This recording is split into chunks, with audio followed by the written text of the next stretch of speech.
think the thing that comes up a lot is what is the reason you even do analytics, right? And I think that this is an unsettled debate. I think that half of the equation is people just trying to get to a shared set of facts, right? And analytics is just a synonym for getting to a shared set of facts for organizations. And there's nothing wrong with that. Like, I actually think that to use data to make decisions, implicit within that is everybody has to agree that the facts are the facts about what they're making a decision about. So getting to a shared set of facts is important. Some people call that descriptive statistics or diagnostics or what have you. But the reality is it's just getting a group of stakeholders in a room and we all say, this is what headcount means. This is what turnover means. This is what, diversity means, or whatever you're trying to measure, right? And we all agree that this is how we calculate it, and this is what the truth is, and this is what not the truth is. But that's not where people analytics ends. That's where it begins.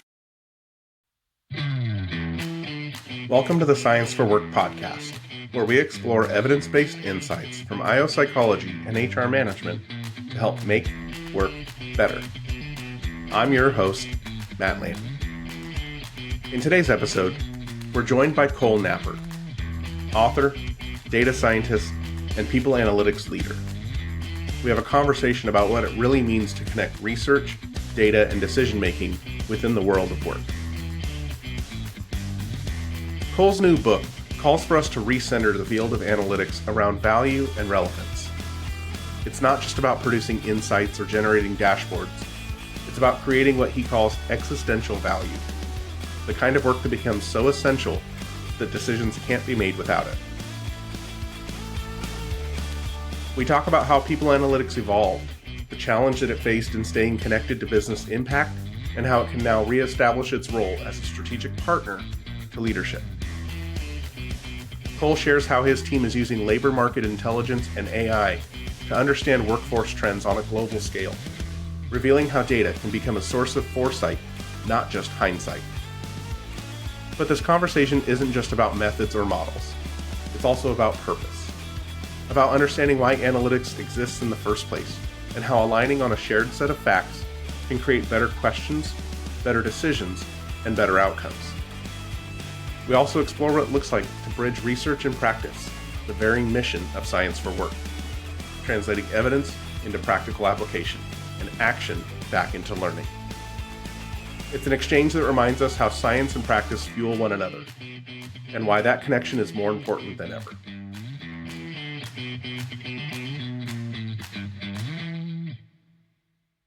Cole Napper, welcome to the Science for Work podcast. It's good to have you here. Yeah, thanks for having me, Matt. So you have been pretty busy lately between the Leaders Edge Consortium, the Directionally Correct podcast, Substack with the same name, and then now a book that just came out on people analytics.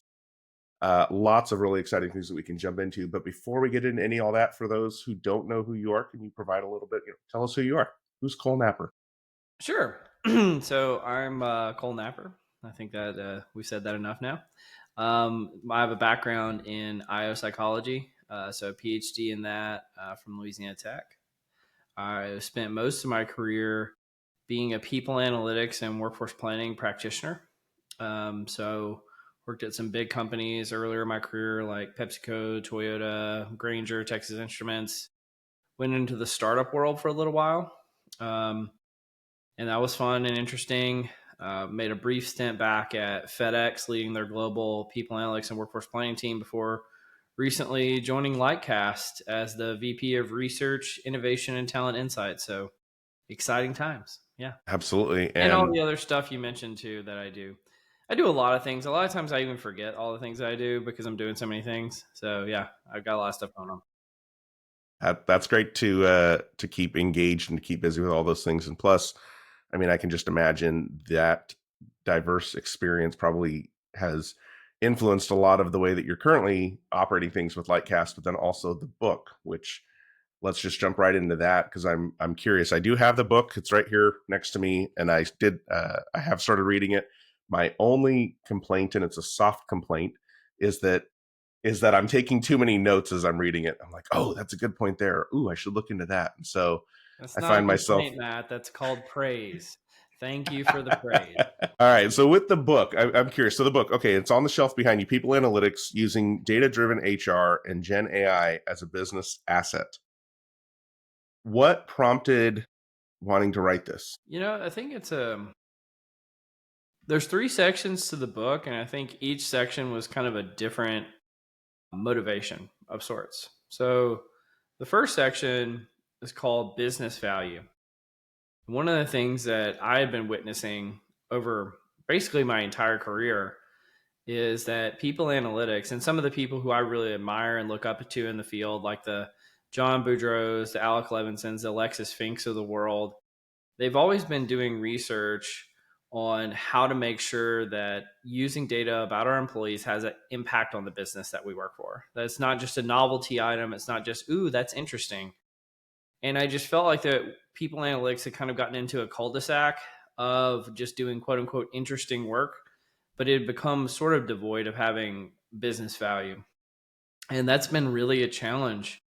Since about 2022, I think the field of people analytics has really had a struggle to remain relevant, kind of coming off the heels of the pandemic. And I wanted to kind of recenter the field and say, if we center ourselves around producing value for the business, we will always be relevant, regardless of the economic circumstances in the world. And so I wanted to talk about that. The second is obviously the elephant in the room is generative AI. And many people analytics practitioners are asking themselves the question, am I still relevant? Is my skill set still relevant? What do I need to know? Because, I felt like I spent so much time learning all the stuff I already knew. And now I have to learn an entirely new discipline. What does that mean? And so I wanted to kind of do a deep dive, not just for those people, but for myself, frankly, of like, what is generative AI and how is it going to impact how people analytics works? And then the third section was called How to Win. And so one of my many axes to grind with people analytics is I thought that they were, not necessarily using the tools in our tool chest to their greatest effect on organizations. And so I kind of bifurcated everything in that section to say, here's how you could win today without generative AI. And here's how you'll win tomorrow with generative AI in the future, because both of them I feel like we were doing wrong. And I just wanted my core motivation, frankly, for the book was I started playing around with like ChatGPT and some of the other tools and asking them like how to do people analytics effectively. And I kept feeling like they were giving me wrong answers. And I realized that those sources, they like the corpus of knowledge that they're drawing from, they draw from trusted sources, and books are one of those trusted sources. And so if I'm going to do something that's kind of have an outlive my impact as just a practitioner in this field, I need to write a book that actually trains the LLMs of tomorrow of how to do people analytics effectively, because I didn't really think that they were giving, I mean, not that they were giving bad advice, they just weren't giving the best advice. Yeah, if it's missing, if where it's sourcing its information is not capturing the full picture, then I love that that's the approach you're taking is, okay, well, let's help fill in some of that picture because this is a tool and a resource that people will use. So let's make sure it's gathering accurate, relevant information. And part of what you talked about there, and I'm going to jump into one of my favorite parts in the book so far where I had to write this down, was where you talked about the 4 different types of value. And it was, this is nice to have, this is interesting, this is nice to have, we need this, and then we can't live without this. And I think that's kind of what you're speaking to there a little bit, is by providing more accurate or more relevant information to the LLMs that are sourcing this, you are feeding it in that direction of more of that integral that we can't live without this piece. Well, and can I touch on what you said for just a second? Because I think it provides something that's a little perplexing to many folks that are doing people analytics, which is, what if people being mad at you is proof that you're doing a good job?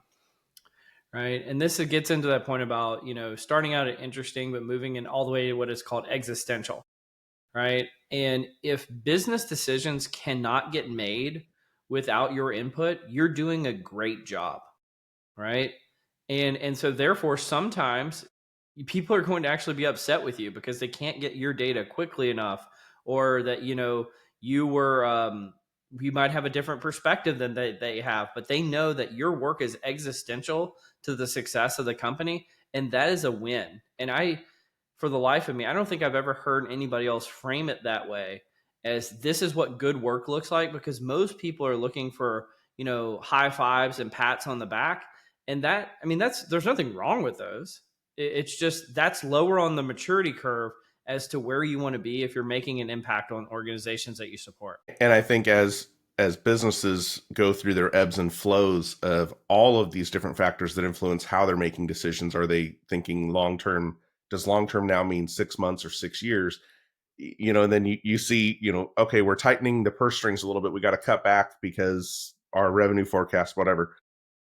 If you've positioned yourself as that existential, we can't move anywhere, we can't make decisions without this piece that Cole brings.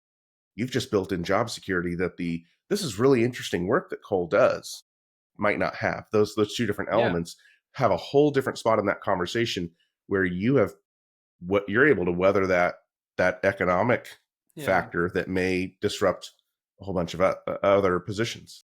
Well, I'll ask you this, Matt. Like, do you see other people talking about this? You've been in the space. You're a very well-read person. You're very kind of clued into what's hot and what's not going on in this space. Do you see other people talking about this stuff? Not enough. Yeah. In fact, I would say No one. very much not enough. Yeah. Yeah. No one's talking about it. Yeah. And that to me, that was so surprising. Like I figured this out before writing the book. Is I would talk about this stuff and I would get all the nods. I'm like, okay, we're all in agreement. Everybody knows what's going on here. And then I realized, like, from actually like digging in and talking to people, no one's practicing this stuff. And so I was like, I feel like it was almost like it was incumbent upon me that I had to write this, because that's the only way that we're going to shift course. Because I think what's happening is people are sort of sputtering. Generative AI was here, the economy was sort of bad. What are we going to do to remain relevant? And like this to me is like the playbook for how to remain relevant. Yeah. I think you are spot on there, and I can see similar arguments or similar ideas being made for a lot of different areas in organizational psychology. The work that we do, we see the relevance, we see the need, we see the value, but it's how we're communicating that out to ensure that it's being received at that same level of existential value. This is critical. And when we're missing that piece, when we're not having that side of the conversation, not only do we risk our ability to stay relevant or to stay in those conversations, but the business itself loses out on all that potential that we know we have. Well, it's why, I mean, I told you this before we joined, but I've been a fan of Science for Work for years. And there's a big difference. If you guys made one little tweak to your name, what if your name was Science About Work instead of Science for Work, right? I'm a fan because it's Science for Work. It's about taking the research and the science that goes on that most practitioners have never seen, never heard of, never will hear about, and translating it to them in a way that will be effective, that they can use it to improve employee experiences, make businesses operate more effectively, and just frankly make things more evidence-based. And so Science for Work is a really charismatic and compelling narrative for me. And that one little switch means everything. Yeah. The power of words. So, okay, so the book's been out for a few weeks now. Have you started getting different reactions from other people who have read it, who are reading it? What are you hearing out there? What's resonating most with readers? I was frankly, I maybe it was my own insecurities. I was expecting a bunch of hate mail that never came. So I had a lot of anxiety before the release. And then I was just like, oh, everybody's really nice about this. So that's nice. I think for like, I always put into two camps, like people who already knew me versus like strangers who didn't know me. The people who knew me are like, yeah, this is what Cole's been saying for years, and they're like, okay, we expected this. But they also really liked it. And I think many people have, bought it, shared it with their entire teams and things like that, which is very flattering. For the people who didn't know me, it is surprising how few people had heard this type of narrative before. And so that's why I asked you the question earlier. Have you heard anybody else talking about this? Because I think this is, I had John Boudreau on my podcast not that long ago, and we covered one of his books that he wrote, like 15 years ago. And it is a fantastic book. And he's like, Cole, I don't understand why you want to talk about this. This isn't still relevant. And I said, if something hasn't been talked about in the last 3 years in HR, it's like it never happened. right? And so really it's about recycling ideas that have existed for a long time and bringing them to the masses again, because God, we need it. We need it, and we need it now. And so I just think a lot of these things are not necessarily like new ideas for me. They're old wine in a new bottle. But you have to take the information that meets the moment that you're in, and this is the moment that we're in. And I think it's going to be evergreen for that reason. So I want to shift gears just a little bit, still kind of talking about the book, but I'm also really curious about your work with Lightcast. Yeah. So your work now looks at a lot of labor market intelligence rather than some of the traditional based Hmm. organizational research. What is unique about this approach, and how can it unlock what insights can it unlock for that leaders and organizations may typically miss? You know what's interesting about it is I'm sort of not a psychologist anymore. I'm more of an economist, and that is super interesting because what psychologists are usually focused on is like what are the 6 inches between your ears, like what's going on in there, and how does that impact the world of work. And economists, they're more interested in like macro level trends and demographics and like availability and supply and demand. It's just a completely different lens to looking at, frankly, the same types of problems. It's fascinating to me. Like I'm just so thrilled about it.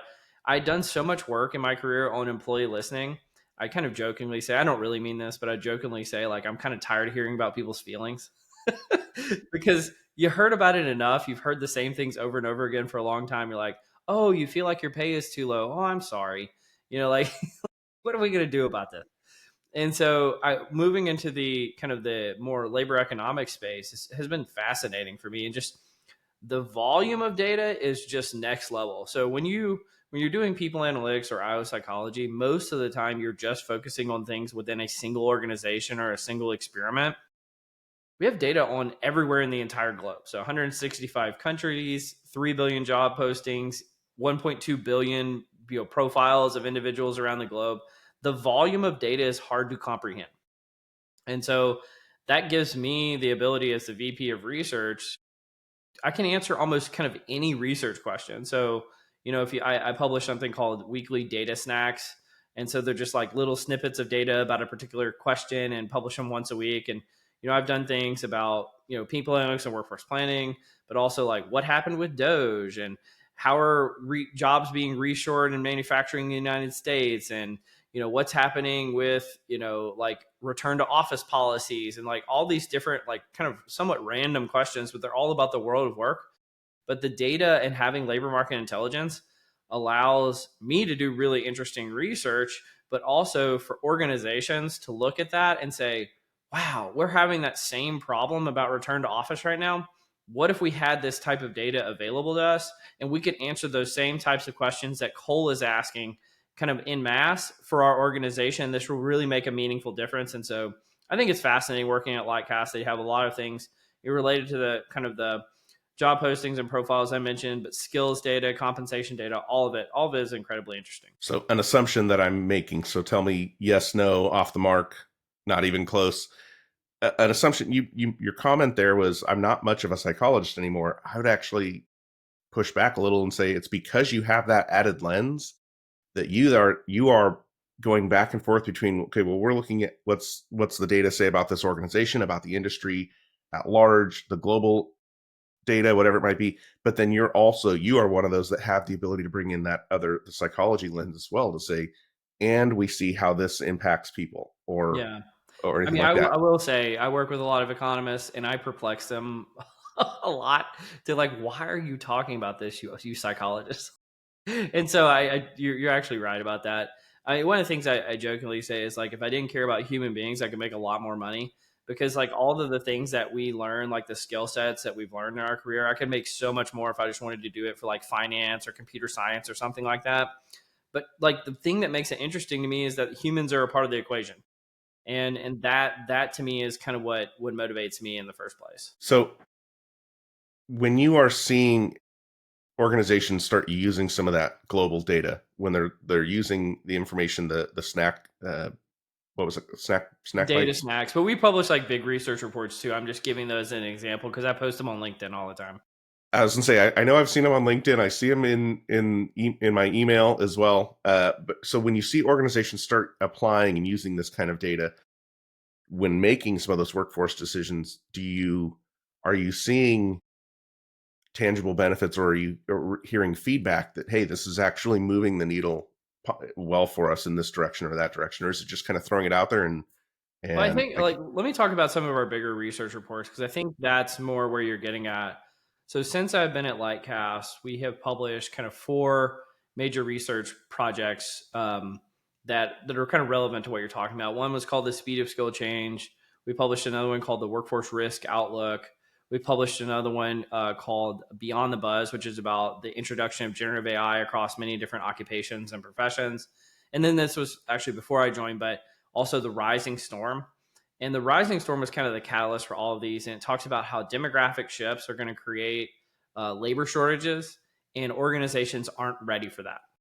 And so then the workforce risk outlook was like actually going to the top Fortune 1000 companies and scoring them on how labor shortages are going to affect that company, right? And most organizations like, whoa, we didn't realize that this was really an issue that was coming. The speed of skill change is talking about not only we had done a similar report in 2019 and we kind of redid the methodology, but one of the key things that we found was between 2019 and 2024 that not only were skills changing, but they're changing more rapidly than they used to. So we're kind of going up this exponential curve of everybody is needing to kind of move faster and faster and faster in terms of capability building and skill building just to stay in the same place because things are moving more quickly.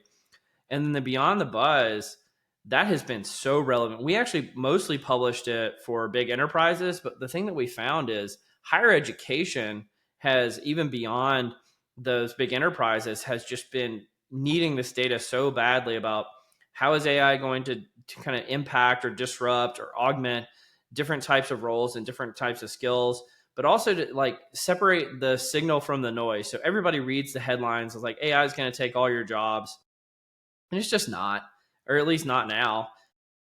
The profession that we saw that had the most AI has had the most proliferation into the profession in terms of their job postings was IT and computer science. And I asked this rhetorically, but do you know how many percent of like job postings require AI skills nowadays? And I've asked people before, they'll say 50%, 70%. It's only 13%, right? And that's the one with the most proliferation, right? And so it's having an impact. I mean, that's a huge impact. If you think just the introduction of a new technology and 2 years later it's in 13% of job postings, that actually is a huge transformative change, but it's not the transformative change you see in the headlines. And so like all the research that we're doing is having a huge impact on these businesses. Folks are bringing in kind of some of the experts from Lightcast to help them navigate kind of the tumult between AI disruption and the labor shortages. The interesting thing is I've got a big research report that's coming out early next year that adds in a third layer. And it's somewhat of a controversial layer, but we're really trying to kind of take an apolitical lens to it. It's geopolitics.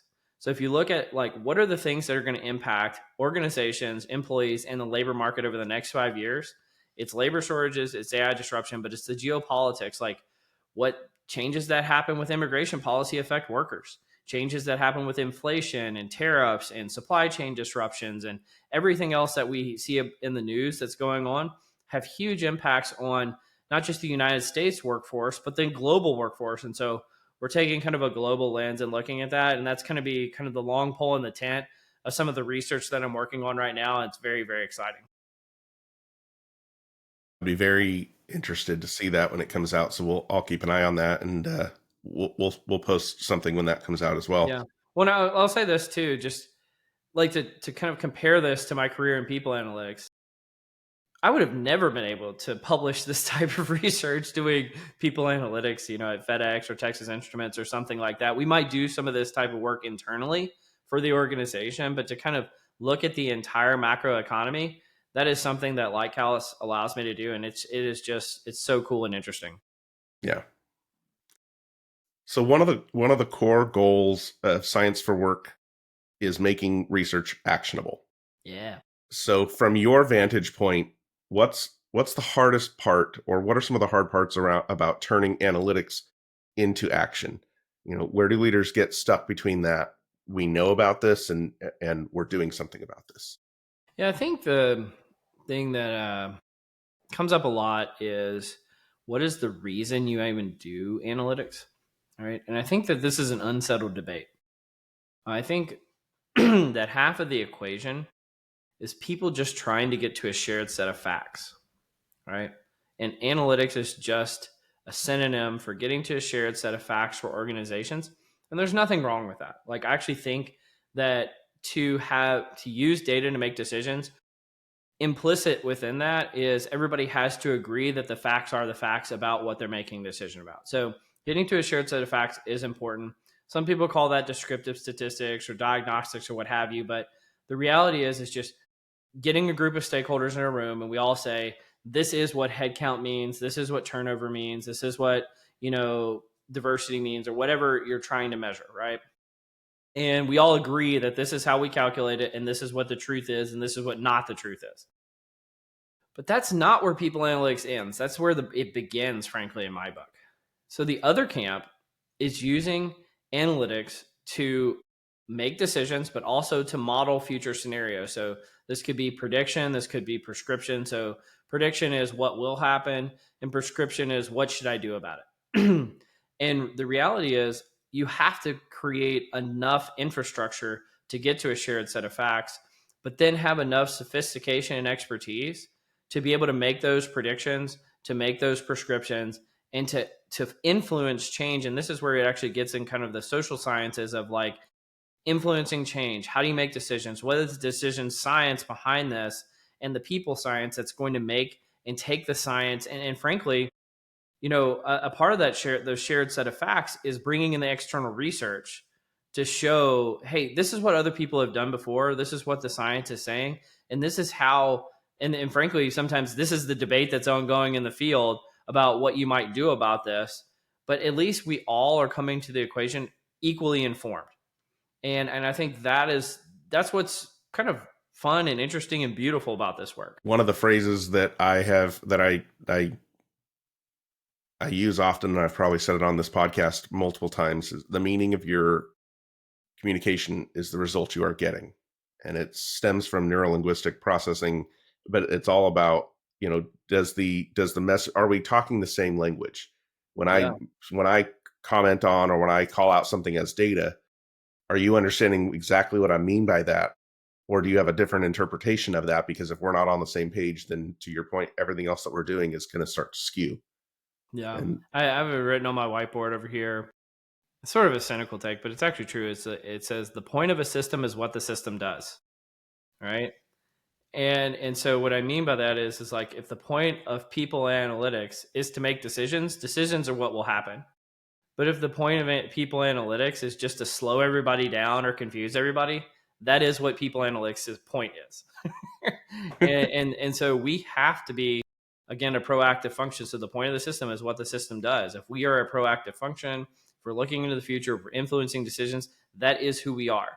And if we're not, we're not. And I think that's a really important kind of grounding narrative that we should be thinking about as we talk about like what are we actually doing, what impact are we having. so when you look ahead at the field of people analytics, what conversations do you wish were louder, or that people talked about more often? That what message are you hoping that sort of becomes a little bit more part of everyday dialogue?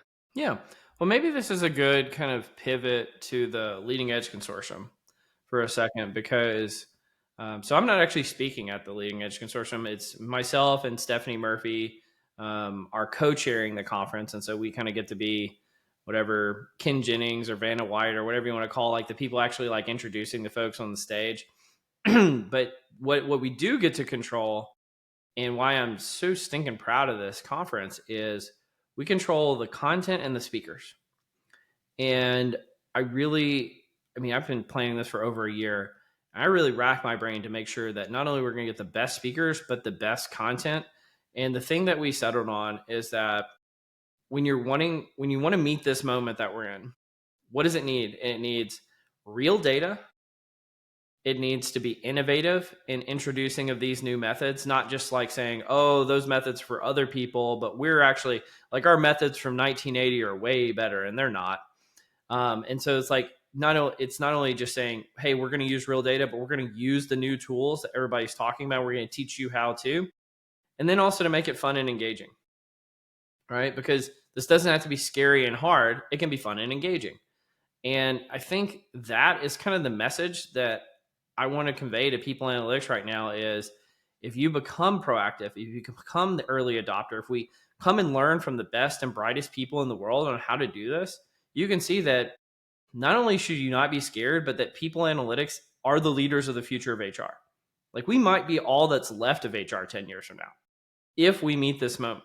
All right.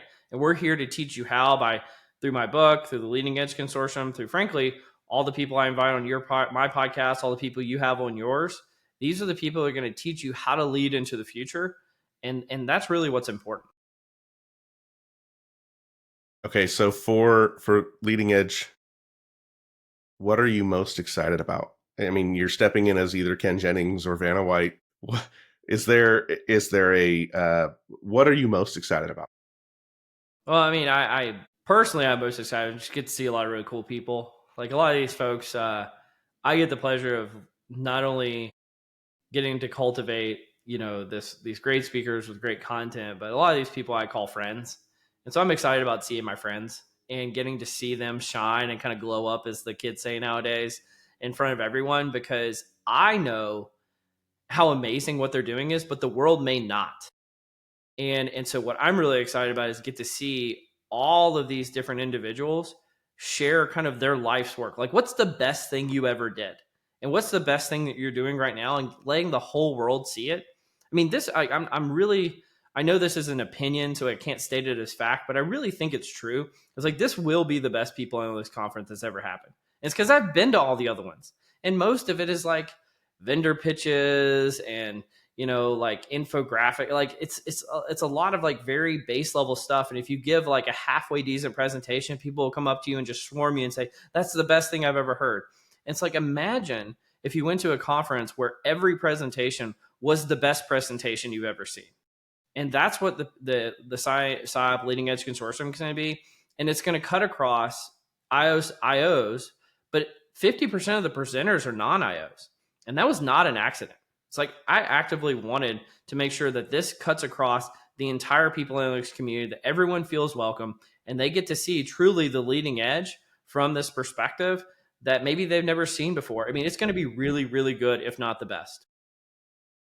I love that you're bringing in all different aspects of people analytics, and I'm excited. I'm unfortunately not able to attend the consortium this year, but I'm really excited to hear what comes out of that and what themes emerge, what presentations people continue to talk about, and more importantly, not just talking about it, seeing some of that when you go to a conference. You may attend some great workshops or some great sessions, hear some great speakers, but how do you take that back and apply that and make it more than just a 50-minute thing that you listen to? Like, how do you actually put that into practice? And that's a them question. I guess I got to do what the Matt Lampe does. You got to take a lot of copious notes. I don't know. I think, I mean, the reality is, and I kind of I have mixed feelings about this sometimes, because I always say that like a copycat is kind of devoid of interest. But a lot of times, like, just go and copy what people are doing, right? If they're doing some really cool work, go and just apply it to your organization. And chances are, as long as, again, it's grounded in science, grounded in data, there's evidence for why this could be effective, it's probably going to work, right? And so take some chances, learn some things, and approach it from not just a copycat perspective, but approach it from like, what kind of business problems am I trying to solve? And how could I take the things that I've learned from this conference to help apply things to my organization and my context and the things that we're going through? And I think that's how you make a difference, frankly. So, okay, shifting gears, another shift, because we've talked about the book, we've talked about Leading Edge. Yeah. I want to talk a little bit about, you've got your podcast and your Substack, Directionally Correct. Yeah, I do. So you bring a really sharp and approachable lens to the field of people analytics through both of those outlets, through the podcast and through Substack. How do those interactions, and you talk about you have different guests that come on, uh, and if for any listener who has not yet had a chance to listen to any of uh, that podcast, please do it. Go listen to it. It's very entertaining, a lot of great information, and quite a bit of humor too in there. I like that humorous approach that you take. So how do some of those conversations, how do those outlets shape your view on the broader field or the broader perspective of people analytics? You know, sort of the future of where you're trying to take people analytics, you're trying to lead the field. This is such a strange question because I don't think about the podcast through that lens at all. Um, Interesting. Okay. I mean, imagine this. Imagine you just like, so Scott Hines, who's my co-host, Hmm. he's just been a buddy of mine for a while, and he moved a few years ago up to Seattle, right? And we used to live in the same town, so we could go get lunch together, get happy hour, hang out, and catch up. And he moved away, and so we started having Zoom calls. And imagine your Zoom calls with your friends turned into a worldwide phenomena on like, because basically we turned Zoom calls into a podcast. Eventually we started including other people in those calls, i.e. guests. And then people started listening, and it was like completely like we were doing it more for fun, and we're still doing it for fun. And it does have an impact, and that's weird to me. Because I still like I understand that it does, but I don't do it for that reason.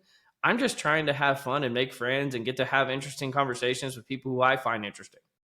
And like that's it. And I think that's why it's fun. I mean, the name is sort of a double entendre. You know, people who are in the know that directionally correct means it's just an analysis that's kind of directional in nature. It's not right, but it's directionally correct, right? But it's also like a get out of jail free card because we're going to banter around with ideas. We don't know all the answers, and we're going to have fun and we're going to learn on the fly. And I think that's what makes it approachable and accessible and even funny, like you mentioned earlier. And the fact that it has an impact is so weird because I'm just sitting here talking to my friends for the most part. I've even sort of instituted a rule because for a while there, I was like trying to go find like my idols and go talk to them. And those conversations sometimes go really well, but sometimes they're kind of awkward because there's perfect strangers. And I've kind of gotten to this point where if not, I'm not friends with somebody, I don't want to have them as a guest because it just doesn't have the same feel. It feels very much more like an infomercial, and that wasn't what it's meant to be. So I don't know. Yeah, go check it out. The newsletter is a lot more heady, frankly. The articles I write are very dense. They're very idea laden. I try to kind of like use the podcast as my kind of humorous creative outlet, and then the newsletter as more of like my serious idea creative outlet. And yeah, I'd say that the quality that you get from the newsletter is very very high. Oh, absolutely. I've been a subscriber to the newsletter for quite a while, and there's lots of really good information there. And I think part of the reason why and this is just one listener's take on it, why I really enjoy the podcast is because it has that more conversational style. You almost feel like you're sitting in a room listening to a bunch of friends that are talking, and you just it's almost like the I don't want to say the expectation level has dropped, but whatever kind of anxiety that there might be of, oh, this must have or this must be about, it's like all that kind of drops, and you're like, no, we can just have a Yeah. casual approach, casual conversation. I think there's opportunity, tremendous opportunity for more of that in the IO space and the people analytics space, where we don't have to have the ivory tower perspective. We can have more of this approachable, actionable, let's talk about this. You know, that's funny. A pretty well known person in the field that I was trying to be a guest one time, listen to it, and they're like, "Yeah, I'm not doing this." And I was like, "Why are you not going to do it?" He's like, "It's too millennial for me." And I was like, "Okay." And so I think there's just kind of a generational thing to it where a certain generations where like what the currency in the land was, you just got to be really polished, and people just hit them with the facts, tell them what's going to happen, and you kind of like have like kind of a marketing bent to it, if you will. Whereas like the more, I guess, quote unquote, millennial feel is more authentic, and we want to learn about your real self, and are you a hiker? Do you love dogs? But also, what does that mean for people analytics? And I think there's just kind of a generational component to it as well. Good. That's a good take. I hadn't really looked at it with that kind of a perspective, but again, that doesn't necessarily have to be a good or a bad thing. It's just now Yeah. that's a different audience that you're reaching. I mean, I will say, like, we're not looking for people with talking points. Let's put it that way. Like, if you're coming in with talking points, this is not going to go well. Different, different kind of approach I to mean, we could still say in. this for preparing for this. You're like, Cole, what do you want to talk about today? I'm like, whatever you want to talk about. Like, cause I just want to keep it real and like have a good conversation. And frankly, I Exactly. don't think I've done that good of a job of it today, but we can we can always do it again if you want to. I think it's been a really good conversation, and definitely we can always do it again. In addition to that's something that I share with the guests, with all of our guests, is if you want to come back and continue this conversation, absolutely. There's a number of different ways we can go with that. Well, I want to ask you this, Matt. So you listen a lot. Like, what do you like about it, and what do you wish you would get out of it that maybe you don't, or what do you get out of it that that you really appreciate? So I do enjoy the banter a little bit. Mostly when I'm driving, I'll listen to it as I'm driving to and from work. And I commute once a week, and it's about an hour and a half commute each way. So not the greatest, but it's only one day a week. That's not bad. So yours is one of the podcasts that'll go in the queue, Yeah. and it does sort of feel like it's engaging me into the realm of IO psychology. So I'm not directly in people analytics. People analytics, I would say maybe there's a portion of what I do that includes that, Hmm. but more of my work in change management is informed by people analytics. The here's the data that we have now. Great. How can we make this actionable? How can we get change or whatever it is that we're pursuing? So I do appreciate that casual conversation style, that little bit of banter, because it's getting me in that mindset as I'm driving to and from work of, okay, this is the when I'm sitting in meetings or talking to coworkers, I'm not waxing poetically and Yeah. speaking with all the academic jargon. It doesn't land. And so if I'm able to then hear how others are talking about it in more of that casual approach, and then what was there's a side, and I can't believe I'm drawing a blank here, but there's like a side portion that you do. The nerdery or Cole's There you Corner. go. Thank you. Yeah. Yeah. Where it it it almost feels like sometimes that has little to do with people analytics directly, but maybe indirectly it's somehow related. And it's still saying, okay, it's almost like checking that box of like, okay, we're going to talk about some of the research portion from an academic lens, but okay, let's bring it back in and just have a dialogue around that, have a conversation around that. And that's where I think some of those some some of those ideas and some of the where can people analytics go, or where can organizational psychology go, stems from those casual conversations. I don't know Yeah. about you, but like for me, sometimes if I'm 3-4 hours sitting at the computer working through something, one of the best things I can do is get up and go for a walk with my dog, and I'm completely Hmm. away from the computer, but my mind is still thinking about it. And so I might take voice notes as I'm walking, going, you know what, I should look into this and that. It's almost like your podcast allows that same type of engagement with within my mind. I'm engaged with the subject, but not so tightly that there's a constraint. Yeah. I don't know if that makes any sense. That makes perfect sense. So it's like a low cognitive load way of looking at deep technical research. And that's like high praise actually. Again. So there you go. I got a weird question for you, Matt. Do you think you feel like, because this is our second conversation for those of you who are listening, do you feel like you knew me already? Do you feel like we're like friends? I think, sure, yeah. I mean, I've followed you on. I've been connected. We've been connected on LinkedIn. I followed you on the Substack and the different newsletters and such. Heard a couple of the presentations that you've been in, at PsyOp and things like that. And so it was definitely one of those. I'm like, I know who this guy is. I know what he talks about. And there was also a big component of me that's like, man, I would love to one day have a conversation with this guy and No, that's become fair. friends with this guy. This is somebody who I think that brings a lot to the field, not just the knowledge, but the personality and the energy that you bring, that you contribute, is something that I think we all can use more of. And that's how we can all move, IO psychology, HR management, people analytics, we can all move that forward when you have more of that approachability component. Well, that's very kind. I actually use that as a lead in. You've got a podcast now. Do you feel like people feel that way about you? Oh, I have no idea. I hadn't given that any two thoughts or any 2 seconds of thought. Well, I'm Because the going to way tell you, they do. And it's an interesting adjustment to make as a human being, is to realize that there's like hundreds, if not thousands, of people out there that are friends with you that you've never met. It's very interesting. yeah. See, I try to keep the mindset. This isn't my podcast. It's Science for Work. I'm just lucky. I am fortunate to be in the current position as a host, but it's Science for Work. The organization was around for years Sure. before I was involved. And my intention is to have this continue to be around and that I can pass it off to the next host and it continues. But yeah, that's always been kind of my perspective. Well, that's very admirable. Um, and I've again been following Science for Work before you were doing this podcast, and probably long after. But you are an irreplaceable component of it too, and so you're doing great stuff, Matt. And I bet you there's lots of people out there that you're not even aware of who feel that way about you as well. Thank you, Cole. Thank you, Cole. You're welcome. All right. Being mindful of time, I see that I can't believe how quickly the conversation is going. And again, that open invitation to come back anytime and we can continue that. I'll be checking my inbox daily just to see. So, looking ahead, what conversations in people analytics or organizational psychology what conversations do you wish were louder, that people talk more about? I'll take the alternative perspective on it, which is like what conversations I wish would go away. Well, there you go. Yeah. I don't know if you've ever been, do you go to SciOp a lot? Yeah. Okay. Uh, I'm so tired of the scientist practitioner like debate.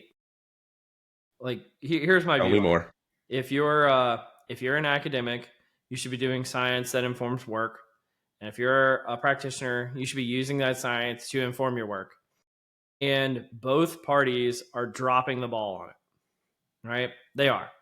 So, like, why does the nerdery exist, right? Like, why am I a fan of you guys in what you're doing? Is because you are actually embodying the scientist practitioner model, right?